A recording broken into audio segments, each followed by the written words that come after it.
igreja da Ataca do Jardim América 2 da Paz do Senhor? Amém! Não, pode ser mais forte. Eu cumprimento a mais igreja da Paz do Senhor? Amém! É um motivo de muita alegria eu estar aqui junto com vocês, conhecendo mais uma igreja do corpo de Cristo.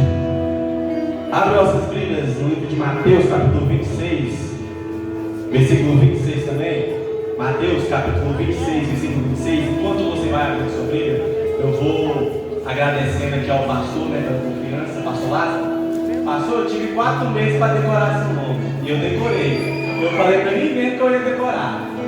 A Michelle pela confiança, né, pelo carinho. Desde quando ela me ajudou, ela tem sido um carinho muito grande por mim, toda hora me inspirando e tudo, né? E o Fábio também, gente. Eu pensava que o Fábio era só um pouquinho, mas o Fábio canta bem, entendeu? Gostei. Depois você vai lá e incomoda, tá lá. Eu estou junto com o meu líder de jovens, presbítero Alex Santana, que hoje ele me trouxe aqui, junto com o presbítero Pedro Macedo, junto com o Romo, que foram os meus professores antes de eu começar o meu ministério. Estou junto aqui também com o meu parceiraço Rogério, né? E que Deus abençoe muito vocês, tá, por estarem me acompanhando. É muito gratificante estar do lado de vocês, tá bom? Muito obrigado por tudo. Meus irmãos, eu estou cheio, tá? Porque a gente vindo para cá, a gente pegou um caminho errado ali, aí a gente chegou por um semáforo. Aí o semáforo demorando. Eu falei, peraí, eu profetizar agora que vai dar um sinal verde. Na hora deu um sinal verde. Vamos lá, meus irmãos, para o texto. Enquanto comiam, tomou Jesus um pão e abençoado, o partiu e deu aos discípulos, dizendo: tomai e comei, isto é meu corpo. A seguir tomou um cálice e, tendo dado graça, deu aos discípulos, dizendo: bebei deles todos. Versículo 28, porque isso é o meu sangue, e o sangue da nova aliança, derramado em favor de muitos para a remissão do pecado. Se assente glorificando a Jesus. Glória a Deus! Eu creio que você chegou aqui hoje pensando que eu ia usar o texto de referência do congresso. Mas eu preciso hoje pregar uma coisa muito inexplicável para a igreja. Porque eu não fiquei 4 meses orando, jejuando, buscando um tema que não vai edificar a igreja, mas que vai curar a igreja e que vai ter jovens aqui que vão se render aos caminhos de Cristo. Estamos numa noite, Fábio, a mais decidida da humanidade. Por quê, Lucas? Jesus está prestes a ser traído por Judas, está prestes a ser traído, está prestes a ser crucificado, está prestes a começar a ter dores pela humanidade. Por quê? Porque era o momento da Páscoa judaica. A Páscoa judaica significa uma celebração, Pedro, daquela época lá em Êxodo, quando Moisés vai tirar o povo do Egito. E eles celebravam por quê? Porque todos foram salvos, porque colocaram o sangue do Cordeiro em suas portas, para eles não irem para a morte, para eles não irem para o calabouço. E naquela época Jesus estava se assentado na mesa, mas estava assentado como cordeiro. Quando Jesus pega o pão, Jesus primeiro ele amassa o pão na frente dos discípulos. Só que os discípulos não vão entender o porquê que Jesus está amassando o pão. No significado, Jesus está falando: eu vou me quebrar por essa humanidade. Eu vou começar um plano perfeito para essa humanidade. Eu vou começar a fazer um plano de salvação para essa humanidade. Consegue entender isso? E de repente, quando Jesus começa a partir o pão, ele está anunciando que seria partido na cruz. Cada pedaço que ele ia e partia, dizia: por você eu me entrego, por você eu deixo ferir, por você eu me dou por inteiro. O pão que ele ofereceu naquela noite é o mesmo que ele oferece hoje. Hoje, alimento para uma alma, meu Deus, cura para o coração e a vida eterna para jovens. Consegue entender isso? Jesus está anunciando que Ele vai salvar uma humanidade, mas os discípulos, eles não estavam entendendo. Mas hoje a gente consegue entender o que é que estava acontecendo na última ceia. Jesus estava falando, lá naquele congresso, no Jardim América 2, tem um jovem que está precisando ser salvo por mim. Jesus estava pensando em você. Jesus estava pensando em você. Assim como diz lá em Jeremias capítulo 1, versículo 5: eu te escolhi desde o ventre da tua mãe e eu consagrei profetas às nações. Deus já sabia de você. Deus já te conhecia antes de você nascer. Jesus estava com um pensamento muito grande por você. É forte isso. Sabe por quê? O mundo alimenta o corpo, mas só Jesus é o pão que desceu do céu e alimenta o espírito. Em Lucas capítulo 22, versículo 19 vai falar: este é o meu corpo que é dado por vós. Quem come desse pão nunca será o mesmo. O que ele está falando? Quem comer do meu pão nunca viverá como viverá antigamente. Nunca será como o mesmo. Por quê? Porque você pode passar 5 anos do lado de uma pessoa que você não muda, mas deixa você passar 1 minuto do lado de Jesus. Deixa você passar um momento de adoração que você vai conhecer esse Jesus Cristo. Glória a Deus. E de repente Jesus vai falar sobre a taça, que era o significado do vinho e que era o significado do seu sangue. E você sabe o que é interessante? É que o mundo oferece os mesmos cálices. O cálice da vaidade, do prazer momentâneo, da fama vazia. Eles prometem alegria, mas entregam vazio. Prometem liberdade, mas aprisionam. Mas o cálice que Jesus oferece, o cálice que Jesus oferece é da vida eterna, do amor que limpa, do sangue que cura e da graça que restaura. Cada gota daquele vinho representava o grito da cruz: está consumado. Cada vez mais que Jesus derramava e ficava servindo os discípulos, eles estavam falando: está pago, tetelestai, está consumado. E o mundo te suga, mas Jesus te salva, jovem. Aleluia. O mundo te usa, mas Jesus te cura. O mundo te abandona, mas Jesus te abraça com sangue. Enquanto o mundo oferece um cálice que destrói, Jesus te estende um cálice que transforma. Porque o cálice que transforma não vai te fazer deixar você ser igual como antes, vai te fazer você diferente. Meu Deus. E quem bebe desse cálice com fé, bebe vida, poder, perdão e a eternidade.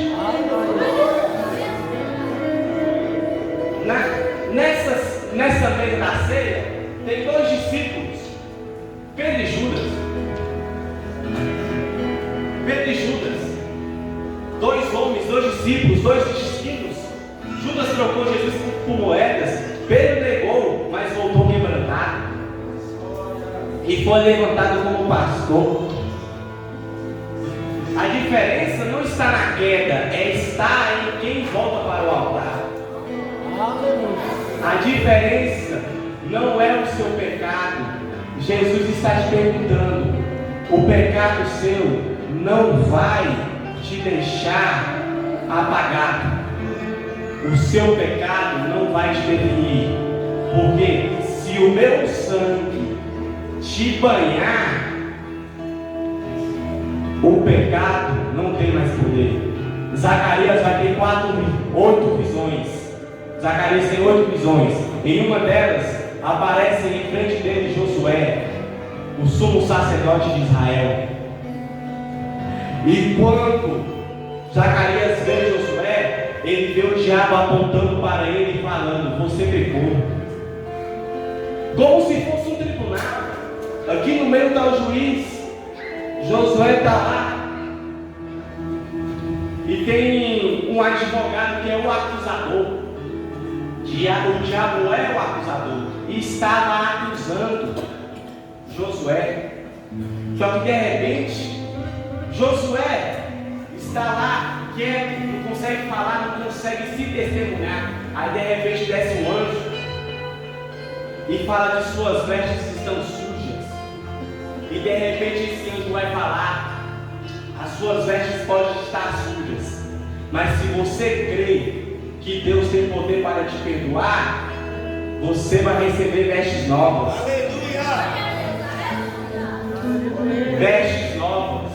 E você sabe o que é interessante? Zacarias vai falar de um renovo que viria para salvar a humanidade. Mas que renovo é esse, Lucas? É o renovo de Jesus Cristo, o Cordeiro de Cristo, o plano perfeito que Deus estava preparando para a nossa humanidade. E sabe o que é interessante? Lá em 1 Samuel vai ter uma mulher chorando. Em 1 Samuel vai ter uma mulher no altar chorando, orando, pedindo um filho. Mas quem é essa, Lucas?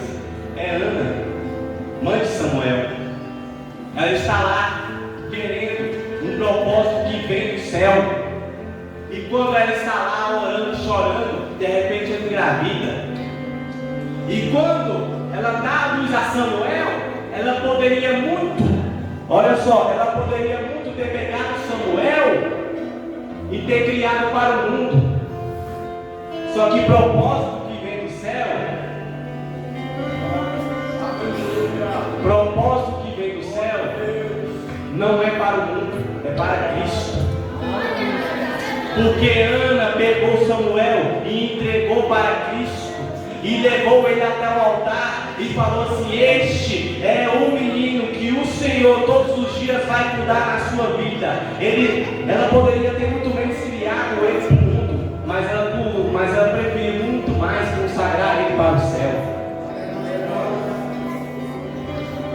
Hoje muitas vozes tentam te convencer a guardar o teu chamado, esconder tua fé, calar teu fogo, mas o céu ainda procura jovens como Samuel, gerados do clamor, que ouvem a voz de Deus no meio do barulho.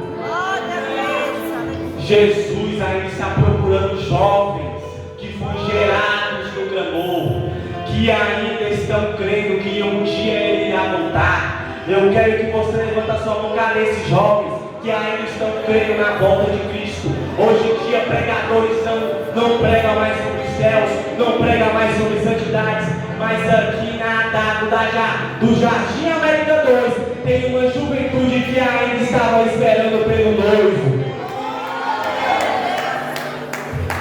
Ainda há jovens esperando pelo noivo. Muitos pregadores chegam em líderes e falam bem assim: a nossa geração está perdida, a nossa geração não tem mais nada, a nossa geração o fogo apagou. Mas eu lembro de Daniel. Daniel tinha chamado, Daniel tinha família, Daniel tinha família que era crente, só que Nabucodonosor pega ele, leva ele para a Babilônia.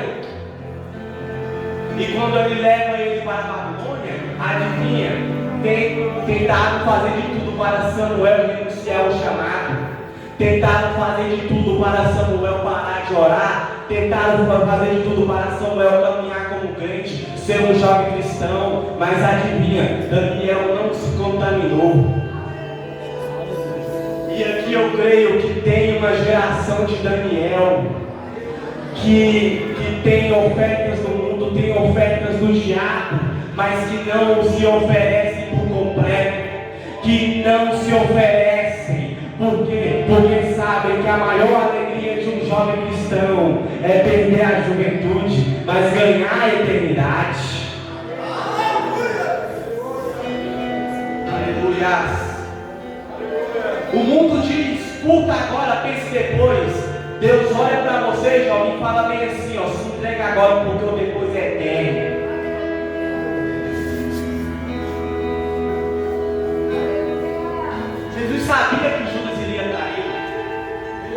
Jesus sabia que Judas iria dar um beijo falso. Jesus sabia todo o plano de Judas. Jesus sabia de tudo que Judas tinha maldade no seu coração. Ele sabia de tudo.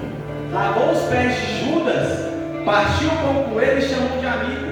Isso é o amor que não depende de merecimento. Isso é a graça que ultrapassa a lógica da humana. Jesus não virou o rosto, não expôs Judas na frente de todos, não apontou o dedo, porque o amor dele não é baseado no que fazemos, mas em quem ele é. Judas teve a chance de se arrepender, mas Jesus, a culpa e não é a graça, porque o mesmo Jesus que suportou a cruz também suportou a traição sem deixar de amar. Ei, jovem, talvez você também já caiu com atitudes, com decisões erradas, com escolhas que ferem o coração de Deus, mas ainda tem pão na mesa. Ainda tem perdão no altar. Ainda tem graça correndo do céu e descendo sobre essa casa, e falando ainda dá tempo de se arrepender e viver comigo na eternidade. Imagina o Cordeiro de Cristo falando: vinde benditos de meu Pai, possuir por herança o reino que vos está preparado desde a fundação do mundo. Aí de repente ele chega em você e fala: se assente à mesa, tem um banquete reservado para você. Imagina um banquete reservado para você, ele lembrando de você. Moisés, quando Moisés foge, Moisés está carregando uma culpa pelas suas cidades. Moisés está correndo do rei do Egito. Quando Moisés está correndo do rei do Egito, ele chega e conhece uma mulher chamada Zípora. Conhece uma mulher, conhece tudo. Conhece o seu sogro, Jetro, e começa a ser pastor de ovelhas, com ovelhas que nem eram suas, com terras que nem eram dele. Só que de repente, quando Moisés ele está em uma rotina tranquila, de repente uma sarça começa a se arder, começa a pegar fogo.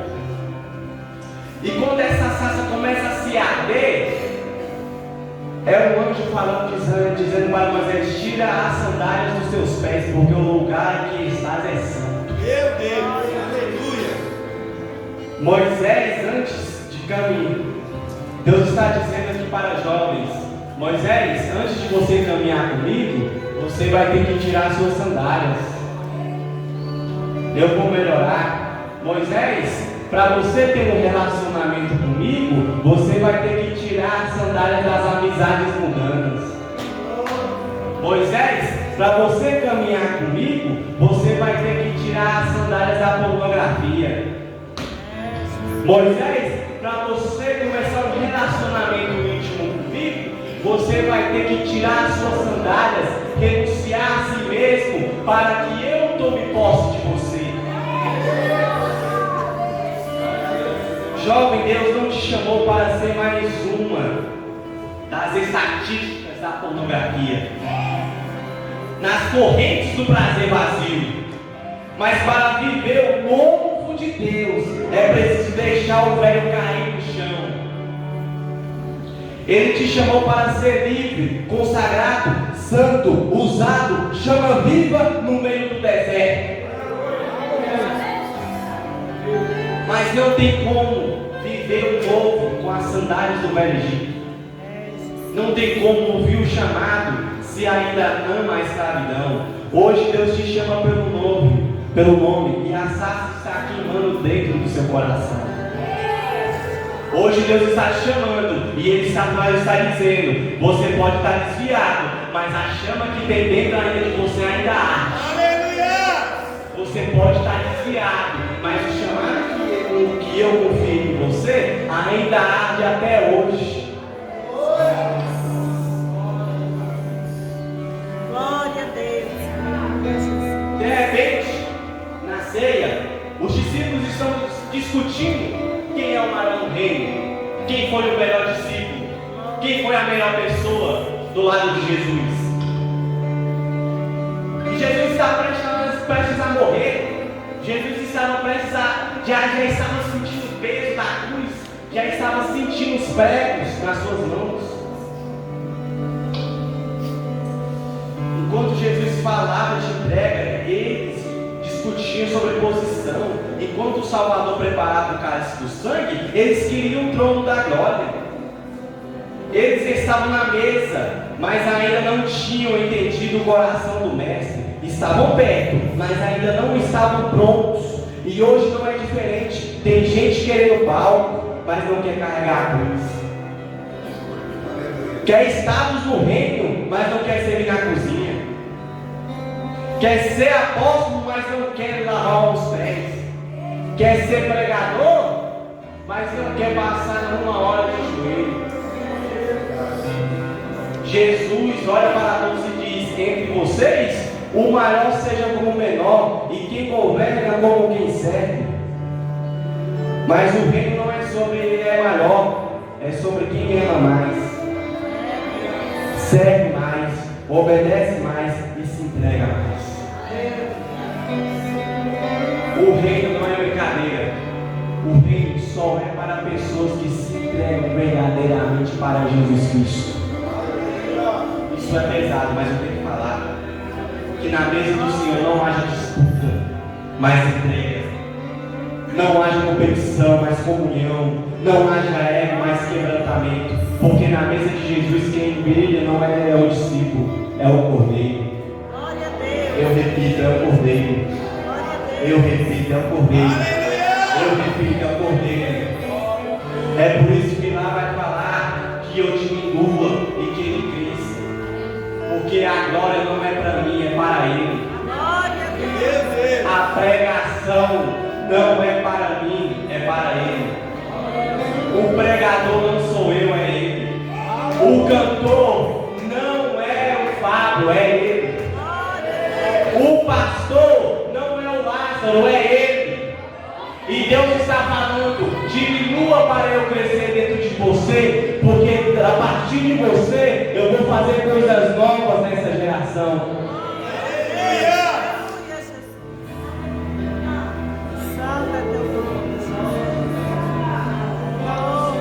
Jesus estava diante de Pilatos.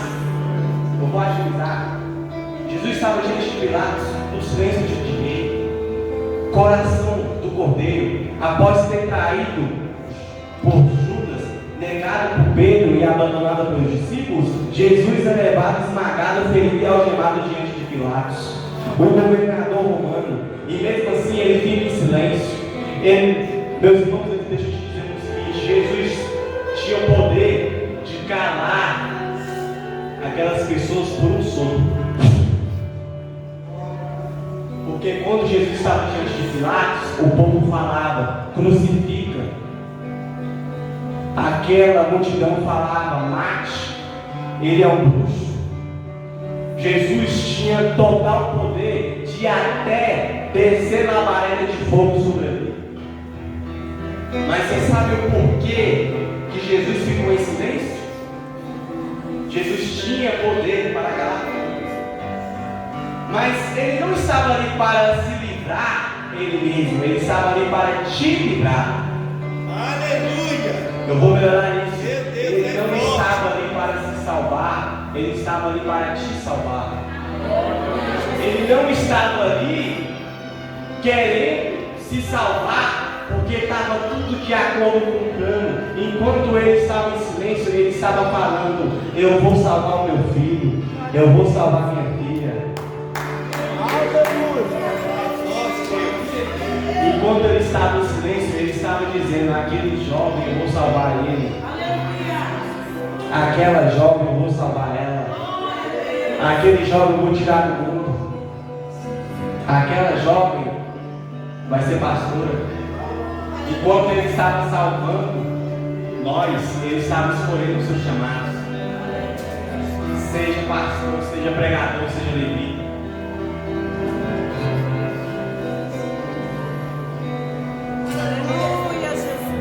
Sabe o que Cadê o irmão do telão aqui? Cadê? Só está trabalhando agora? Vamos lá. Jesus ficou em silêncio diante de Pilatos. Moisés ficou escondido por 3 meses pelos seus pais. E ambos estavam no centro da vontade de Deus. Escuta isso, jovem. Nem todo silêncio é fraqueza, nem todo esconderijo é castigo. Às vezes é preparo, e proteção e propósito. Deixa eu dar uma simples aula aqui que é vender. Não tem o livro do Salmos 91? No Salmos 91, muitos vão achar que quem foi o escritor do Salmos 91 foi Davi. Só que o Salmos 91 não tem autor conhecido. Só que quando a gente falar do Salmos 90, vai ter assim, oração de Moisés. E como está lá escrito oração de Moisés, olha só o que é interessante. Na lei do Salmo, quando aquele salmo não tem autor, quando aquele salmo ele não tem um escritor para ele, o salmo anterior, se ele tiver escritor, é dono do salmo posterior. Então quem é que foi o escritor do Salmo 91 foi Moisés. Aí se a gente lê lá em Êxodo, capítulo 2, versículo 2, vai falar assim: Moisés ficou escondido por 3 meses por seus pais.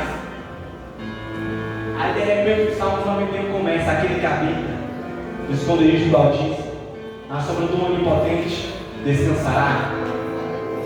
Porque Moisés sabe o que é ficar escondido. Moisés sabe o que é ficar escondido por Deus. Moisés sabe ficar passando por lutas, mas está escondido por Cristo. Jesus está falando hoje aqui: você pode estar escondido por mim, mas nesse esconderijo eu vou começar a te usar. Nesse esconderijo eu vou começar a te moldar. Porque nem todo esconderijo é castigo, mas todo esconderijo é um propósito. Aleluia! Nem todo esconderijo, nem todo deserto é um castigo de Deus. Tem hora que é até um livramento para a sua vida. Se não fosse pelo esconderijo,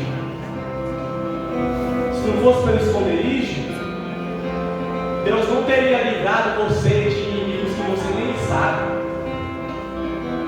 Tem hora que Ele te esconde, te livra dos inimigos, para que você fique mais leve. E sabe o que é que Jesus e Moisés tinham? Chamado propósito e a mão de Deus sobre eles.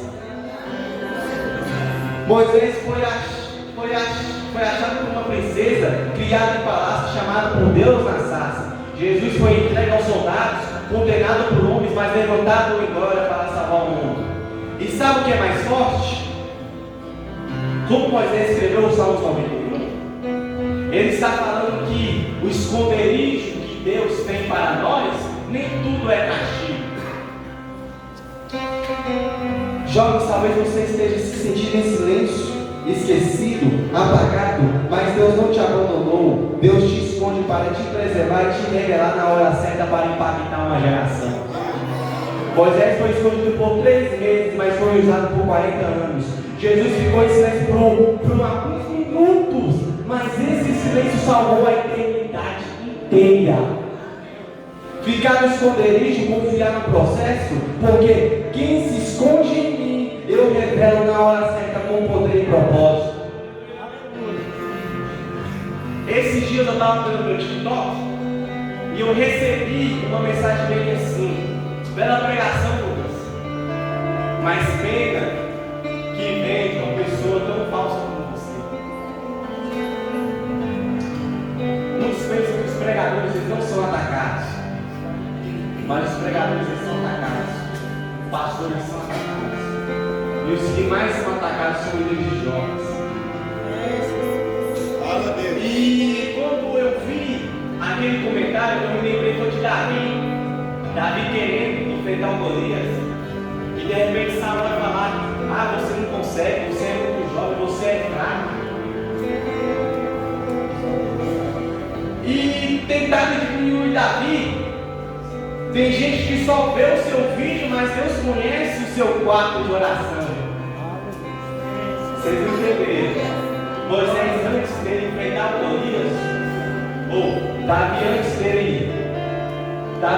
dele enfrentar Golias, Davi está se preparando num pasto de ovelhas, e Deus envia para ele leão e urso. Por quê? Porque o leão e o urso estavam treinando ele para enfrentar Golias. Tem hora que você não sabe pelo processo que você está passando. Tem hora que você não sabe por que você está passando por esse esconderijo. Mas Ele está falando, é para te livrar de olhares maus. É para te livrar de coisas que você nem sabe ainda se vai acontecer ou não. E falar o que Deus mandou não é pregar como Ele te chamou. Não pare por causa dos gritos de Saul, continue pelo som da promessa que está chegando. Você é parte de uma geração que vai se levantar no meio da rejeição, forjada no secreto e usada no impossível. Quem te chamou foi Deus, e quando Deus chama, nem o inferno inteiro pode cancelar. Tem muitas pessoas que vão chegar em você, ou então vai falar pelas suas costas bem assim: prega demais, não gostei. Canta demais, não gostei. É usado demais, prefiro eu lá no altar, prefiro eu me amostrando lá no altar, prefiro eu ficar lá no altar. Continue não gostando, porque quem levantou foi Deus. Continue não gostando, porque cada vez mais que você não gosta, mais Deus vai dando unção para esse varão, mais Deus vai dando unção para essa jovem, mais Deus vai dando unção para a nossa geração. E tem muitos por aí que ficam criticando os nossos jovens, que ficam atacando os seus ministérios, mas Deus trouxe um jovem pregador que te diz: ando anos para te falar, não há voz mais alta do que a voz de Deus, não há poder no céu maior do que o anjo, não há nada comparado com as minhas mãos. Tem gente querendo apagar o seu chamado, tem gente querendo te deixar fora do secreto, tem gente querendo te deixar uma mal fama, mas Deus está dizendo: eu estou no controle e nada vai atrapalhar o seu chamado.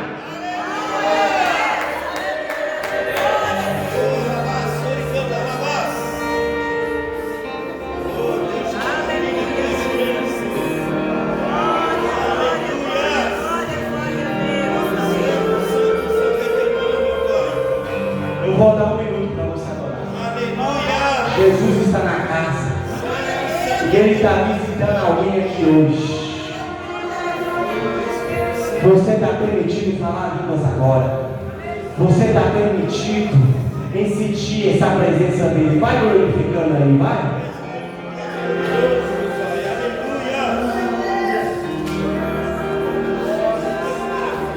Abre bem tua boca e eu te encherei. Abre bem tua boca e eu te encherei. Abre bem tua boca e eu te encherei. Abre bem tua boca e eu te encherei. Cadê a juventude que ainda não se apagou? Cadê a juventude que ainda tem fogo para ter? Cadê aqueles jovens que não vão ser parados por homens? Cadê aqueles jovens que ainda têm segredo com Deus? Vamos aqui.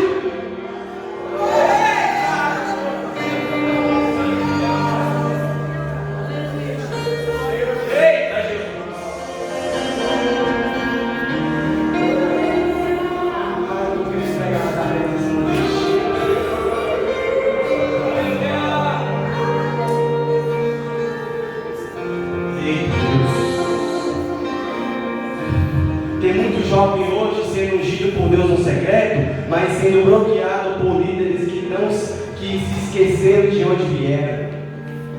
Davi foi ungido enquanto ainda era um adolescente. Deus o escolheu ainda cheirando a ovelha no campo, longe dos olhos da elite. Mas quando chegou a hora dele se levantar, sabe o que aconteceu? Saul tentou impedir sim. Elias, seu irmão, o deprezou. O sistema não quis aceitar, mas Deus já tinha decretado: esse esse é meu escolhido, esse é o meu pastor, ele foi ungido por mim, foi criado no secreto, e agora eu estou enviando ele.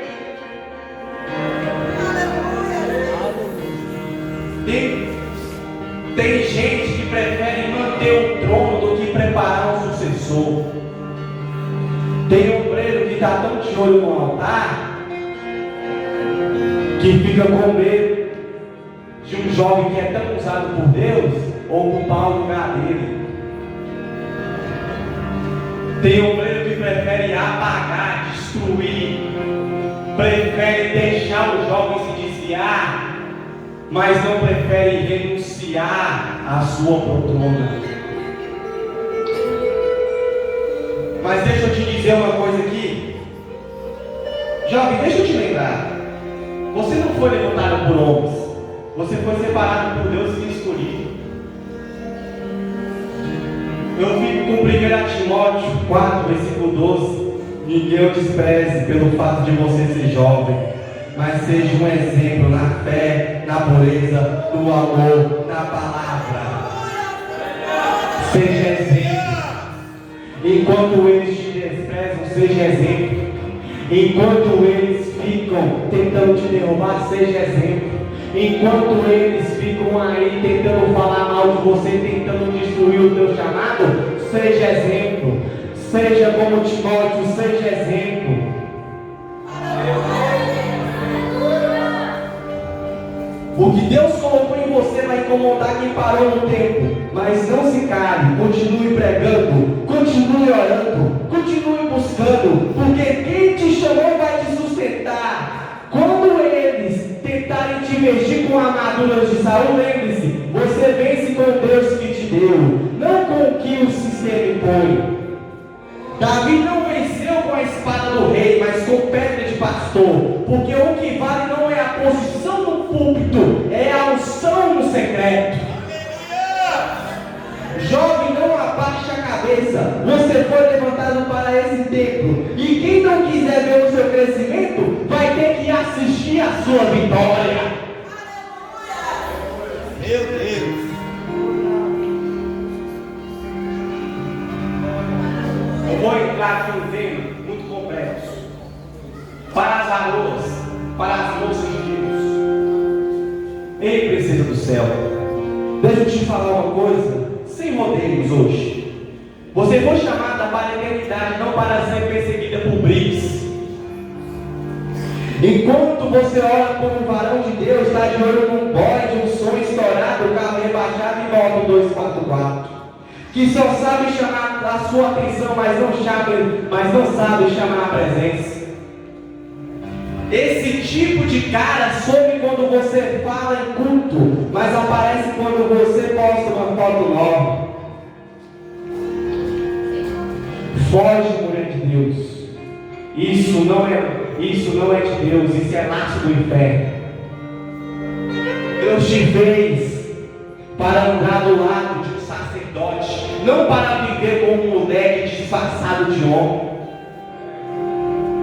Você não é qualquer uma, você é uma vaza de honra, intercedora em resposta de uma oração de um varão. Você não nasceu para ser perseguida por policiais, nasceu para ser seguida por promessa. Você não foi feita para mendigar atenção, foi separada para manifestar a unção para o seu futuro marido.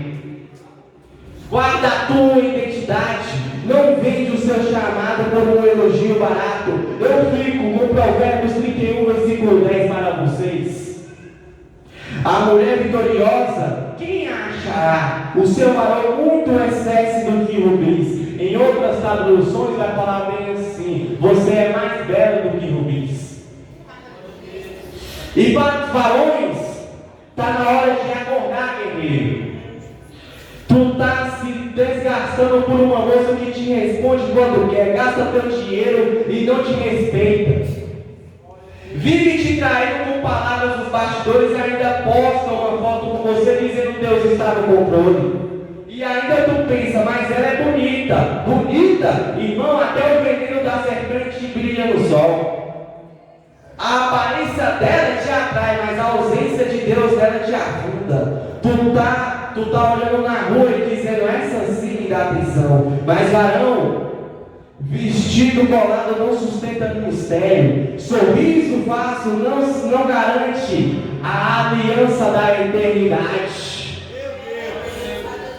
Tu tá olhando com muita atenção para essas meninas. Tu não é um menino qualquer. Tu é filho do rei. Tu é sacerdote. Tu carrega o chamado. E eu fico com 2 Timóteo 2,21. Como vaso para a honra, sacrificado e útil para o Senhor, preparado para toda boa obra. Para de procurar a princesa em campo de batalha. Começa a esperar no secreto, porque quem espera no secreto encontra a aliança no altar. Quem espera no secreto ganha a esposa do Senhor. Quem espera no secreto não fica com atribuladas do mundo. Agora isso aqui é para os dois. Presta atenção. Chega de se aproximar por distração. Chega de alimentar a carência com o que o céu não aprovou. Quando é de Deus, te aproxima do altar, não te dá a tentação. Te fortalece na fé, mas não te destrói na alma.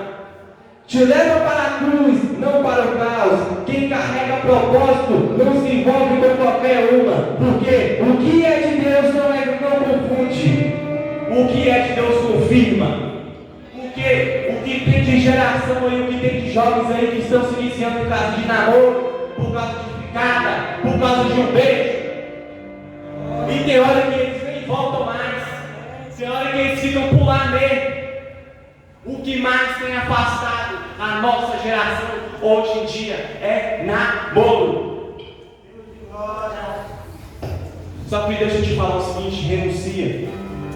Se você está assim, renuncia. Sabe por quê? Porque é melhor você renunciar a algo que não vem de Deus do que você perder o que Deus te preparou. Agora eu cheguei no tema do congresso. Jesus não foi vencido, ele se entregou naquela cruz. Ele não foi derrotado, ele venceu no silêncio. Não foram os pregos o que seguravam naquela cruz, foi o amor que ele tem por mim e por você. A cruz foi violenta, mas foi voluntária. Ele te chamou, te chicoteando até a carne se abrir, coroado com espinhos, zombado com um falso rei, carregou o madeiro com as costas em carne viva, e mesmo sendo inocente, ele não abriu a boca para se defender. Em Isaías capítulo 53, versículo 7 vai falar assim: ele foi oprimido e afligido, mas não abriu a boca, mas como um cordeiro foi levado para o matador. E sabe o que é mais forte? Enquanto o mundo gritava crucificado, Jesus sussurrava ao Pai e lhe dizia: perdoa-os, eles não sabem o que fazem. Meu Deus, aleluia. Enquanto muitos aí fora estão perdendo a graça, estão perdendo uma oportunidade de se entregar para Cristo e ganhar uma eternidade, eles estão zombando de Cristo. Eles estão falando que crente não presta. Eles estão falando que Jesus não existe. Enquanto eles falam isso aqui no mundo, eu imagino Jesus lá no céu falando: Pai, perdoa-os, eles não sabem o que fazem. Enquanto você fica se entregando para a perdição, enquanto você fica se entregando ao pecado, Jesus fica falando: Pai, perdoa-os, eles não sabem o que fazem. Pai, perdoa-os, eles não sabem o que fazem. Naquela cruz aconteceu a maior transação espiritual da eternidade. Ele levou nossa culpa e nos deu perdão. Ele tomou nossa dor e se entregou à paz. Ele morreu em nosso lugar para que a gente viesse no lugar dele. Era para você estar lá naquela cruz. Não era nem para a gente estar aqui hoje. Não era nem para a igreja estar existindo. Não era nem para você estar aqui sentado nesse banco. Não era nem para você estar vivo hoje. Mas Jesus, olhando para você, ele falou: não se preocupe, Pai, porque eu me entrego a eles. Eu vou no lugar deles. Pode deixar que eu salvo eles. Porque o amor que eu tenho a eles, eu ainda tenho. Eu ainda sinto que há esperança para essa humanidade, Pai. Pode deixar que eu vou, pode deixar que eu me sacrifico, pode deixar que eu vou lá. que a cruz é o escândalo para o mundo, mas para nós é a ponte de volta para o Pai. É como Jesus diz, e ninguém vem ao Pai senão a mim. Ninguém consegue acesso em uma oração com Ele sem a mim. Ninguém consegue conversar com Deus, ser batizado no Espírito Santo sem mim. Ninguém consegue acesso ao céu sem mim, porque a chave que vai deixar você entrar no céu não é obras, não é só você ficar no altar, não é só você ficar na portaria. Sabe qual é a chave que vai te levar para o céu? É a chave da salvação, é a chave do sangue, é a chave da cruz. Ei, jovem, presta atenção, o meu horário já foi. Eu já estou terminando, tá, pastor? Você não é obra de um acaso. Você foi comprado por um alto preço e o sangue de Cristo. Enquanto o mundo oferece balada, status, prazer momentâneo, Jesus te oferece vida eterna, propósito e uma aliança que não quebra. Uma aliança, Ele sabe que essa aliança aqui não quebra. Ele está te dando hoje uma aliança nas mãos. Ele está te dando uma oportunidade hoje de se arrepender. Ele está te dando hoje uma oportunidade dizendo: eu te dou uma nova aliança. Eu te dou essa aliança para que você seja salvo e venha morar comigo aqui no céu. Ele está falando. De repente ele está na cruz e ele vai falar: Tetelestai, que está escrita na blusa de vocês. E ele está falando: está pago a dívida. Ele está dizendo: a dívida que você estava devendo para o inferno, eu paguei. É forte. Naquela época, quando Mateus, ele estava, antes de Jesus Cristo escolher ele como discípulo, Mateus era cobrador de impostos. E todas as vezes que alguém ia lá e meio que pagava os seus impostos, Mateus falava: Tetelestai. Em tradução, está lá.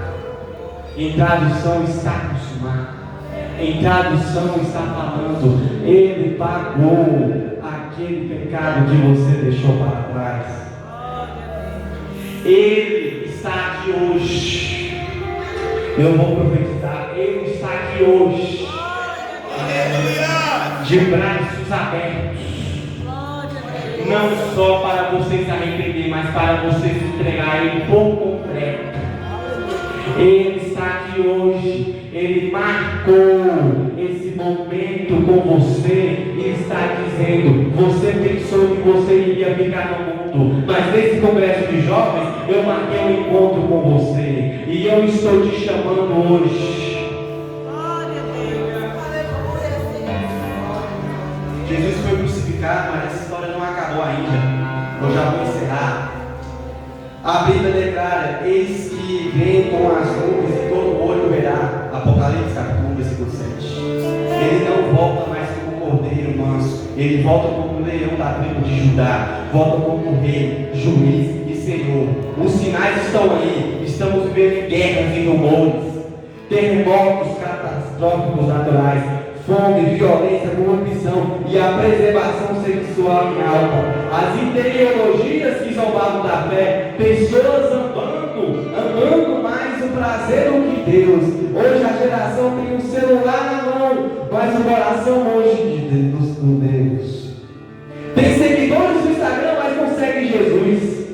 Trocam a cruz por curtidas, trocam a cruz pela santidade, por prazeres momentâneos. Negam a fé por um momento de fama. Mas lá em Apocalipse, capítulo 2, versículo 5, vai falar: lembra-te, pois, de onde caístes e se arrependemos. Deus está dizendo hoje: volta, meu filho, ainda dá tempo. Eu morri por você, mas em breve venho buscar os meus. Você pode ignorar o culto, mas você não vai ignorar o julgamento, porque o mesmo Cristo que foi pregado será o mesmo Cristo que julgará as nações. Enquanto a trombeta soar, não haverá mais chance de arrependimento. Quem estiver santo, se santifique-se ainda. Quem estiver sujo, suje-se ainda. tempo de você se entregar para Cristo.